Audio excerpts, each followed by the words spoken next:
about 2.5 cups of Ruffles chips. Grabbing some pretzels here. And just to note, the pretzels and the chips, I did kind of crunch them up a little bit, if you can see. Ooh, we got some of that extra salt in there, yeah. Now here I have some Ghirardelli dark melting chocolate, and I'm just gonna pour these chips right here in the center. I went with the dark chocolate because I really like dark chocolate, and also, you know, I've used chocolate chips before, and tell me what your thoughts are. I don't know, I feel like this stuff just melts so much better, but if you have a brand, a suggestion, or a kind of melting chocolate you like, please let me know. Okay, you guys, look at that. We have our chips and our chocolate and our pretzels. Wow, we're gonna come in here, we're just gonna kind of stir this all up, just wanting to spread around those chocolate chips or morsels, whatever you choose to use, nice and evenly throughout all of that. This sweet treat is gonna be salty and sweet.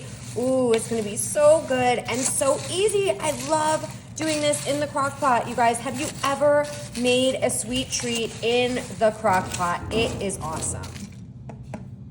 We are off to such an easy start, and this is gonna be so good. I'm gonna stick the lid on there. I'm gonna put it right on warm because we just want it to cook slow and we want that chocolate to stay delicious. So we're gonna let this sit for about, I don't know, I'd say about 35 minutes, stir it up, and wait until you see what we do next. Ooh, it's gonna be so good.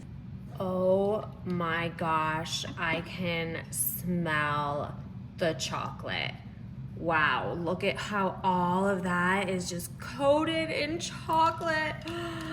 Yes, this is what I'm talking about. All right, you guys, I'm just gonna give it one more stir, just making sure that all those chips and all those pretzels are coated. Ooh, I love also the Ruffles chips because they're wavy, and the chocolate, it just like gets inside all of those crevices. So crunchy. Wow, it is gonna be so crunchy. That's another thing that I love about this. Nothing gets soggy. Wow, I wanna eat some so bad right now. Now I'm gonna grab my ice cream scooper here because it seems to be the easiest thing that I have found to use. And I'm gonna take and I'm just gonna make some little mounds right here. Oh, on my parchment paper. Yes, you guys, oh my gosh. Could you even add anything to this? Ooh, you could just move them together if they kind of fall apart. As soon as the chocolate starts to harden, they'll definitely stay together really, really good. Right now, they're just so melty. Just pouring these clusters on here. Oh my goodness.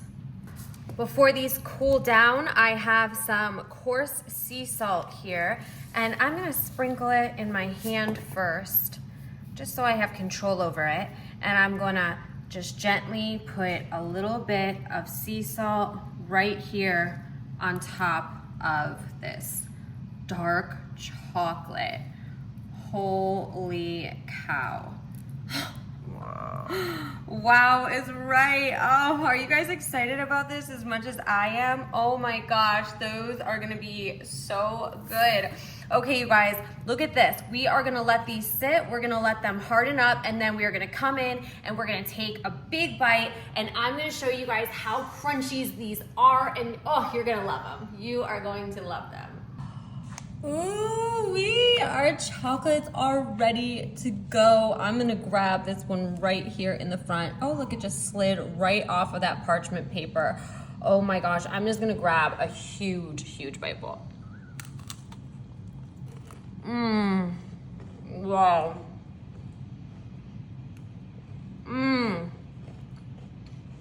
Look at all that. Look at all of that in there. Delicious. Wow. Everything stayed crunchy. The sweetness of the dark chocolate, saltiness of the chips, pretzels, and then that sea salt on top. You guys, this is a winner right here. Crock pot treat, what? Pretzels, chips, chocolate, and sea salt. 4 things, 4 ingredients. Winner.